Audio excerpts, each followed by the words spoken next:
face au désastre du gouvernement d'Édouard Philippe, Emmanuel Macron a enfin pris le taureau par les cornes, a changé de Premier ministre. Je rappelle que c'est en France le Premier ministre qui est le chef du gouvernement et qui a beaucoup plus de pouvoir en termes exécutifs que le Président de la République. Alors il a simplement remplacé le pauvre Édouard Philippe par Monsieur Castex, qui est un énarque du Sud-Ouest avec l'accent chantant, en pensant que ça va mieux passer comme ça. Non, en fait, ça ne changera rien. On remplace un parasitocrate par un autre parasitocrate. Bon, je suis étonné. Comment ça se fait qu'on n'a pas fait appel au commandant Aubenas? J'étais disponible pour diriger le gouvernement ou pour être ministre d'État. Bon, alors après, en même temps, quand on voit la tête des ministres et surtout leur CV, hein, c'est vraiment c'est la foire d'empoigne, hein, c'est le théâtre de Guignol.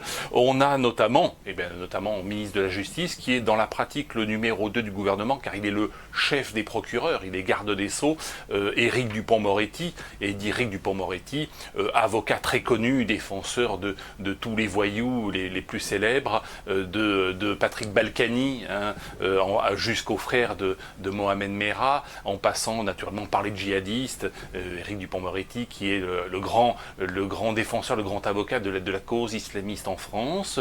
Il faut faire revenir massivement tous les djihadistes. Il n'y en a pas assez en France, il faut vraiment les faire revenir tous.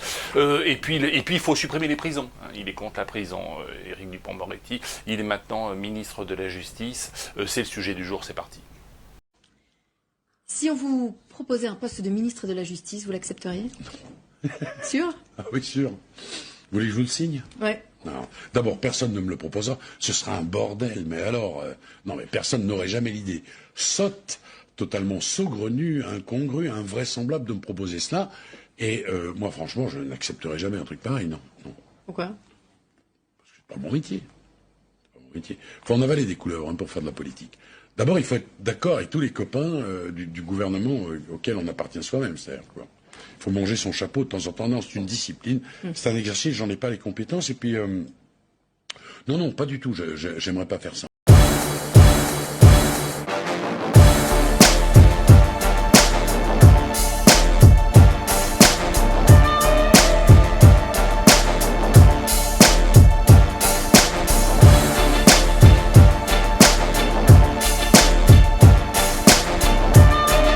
Alors moi, je ne vois pas d'inconvénient, effectivement, à ce que les avocats défendent les voyous. Dans le principe, c'est tout à fait légitime, c'est tout à fait normal. Par contre, ce qui me gêne, c'est que ce spécialiste de défense des voyous devienne ministre de la Justice, garde des Sceaux, chef et supérieur hiérarchique des procureurs de la République, les procureurs qui ont un pouvoir très étendu, puisqu'ils peuvent mettre en détention préventive pratiquement n'importe qui sur n'importe quel prétexte. Demain, lorsque des procureurs vont se livrer à des arrestations au sein de la sphère, on va dire, de la résistance ou de la dissidence, ce sera avec l'assentiment de Éric Dupond-Moretti ou bien sous ses ordres. Alors je te préviens, hein, Éric Dupond-Moretti, là tu n'es plus dans un prétoire, tu es maintenant garde des Sceaux, fais très attention à ce que tu fais. Je sais que tu as comme projet d'interdire le Front National ou le Rassemblement National, en tout cas c'est des déclarations que tu as faites lorsque tu étais encore simple avocat. Si tu les mets si tu mets ton projet à exécution, ben, il y aura des conséquences politiques très très graves. De même que si tu te mets à arrêter ou à incarcérer des personnes comme Soral, des personnes comme Dieudonné, je ne parle même pas du commandant Aubenas, les conséquences politiques seront très graves. Je rappelle que la plupart des grands révolutionnaires sont devenus véritablement, ont pris une dimension nationale et internationale après un séjour en prison. C'est vrai de personnages aussi divers que Lénine, que Staline, que Hitler, que Gandhi ou que Nelson Mandela. Donc la mise en détention d'opposants politiques est souvent, et toujours même quasiment, un tremplin politique extraordinaire et est extraordinairement contre-productif.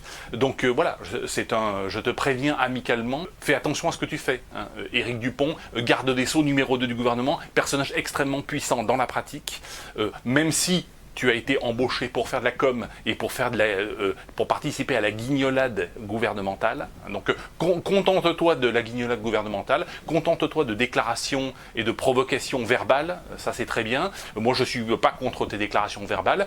Tu as le droit de dire des conneries, mais Soral, Dieudonné ou Aubenas ou d'autres ont le droit aussi de dire leurs conneries.